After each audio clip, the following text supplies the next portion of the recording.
اللہ کے رسول نے کہا کہ شیطان چین ہوتے ہیں، چین میں باندھے جاتے، شیطان مر نہیں جاتے، زندہ رہتے، لیکن چین میں ہوتا ہے.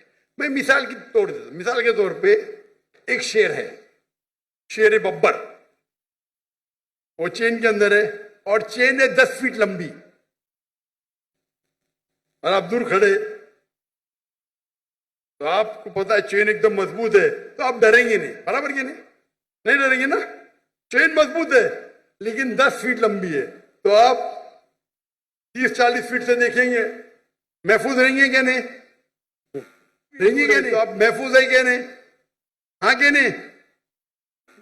ہاں کہ نہیں؟ بالکل بالکل بالکل بالکل. اب یاد. لیکن اگر آپ شیر کے قریب جائیں گے تو کیا ہوگا؟ کھائے گا. ہاں. تو اللہ کے رسول جب کہتے ہیں کہ رمضان میں شیطان چینڈ ہے، اس کا مطلب آپ شیطان کے قریب مت جاؤ. آپ رمضان میں بولیں گے نہیں میں جوئے کے اڈے میں جاؤں گا، رمضان ہے میں شراب کے اڈے پہ جاؤں گا، تو آپ شراب پئیں گے. تو غلطی کس کی؟ ہماری. آپ کی. تو رمضان میں جو شیطان کا پاور کم رہتا ہے، پر شیطان مر نہیں جاتے، چینڈ رہتے. چینڈ رہتے مطلب آپ محفوظ ہے اگر دور ہے، لیکن آپ شیر کے منہ میں ہاتھ ڈالیں گے وہ چین میں بھی تو آپ کو کھا لیں گے، برابر کی نہیں؟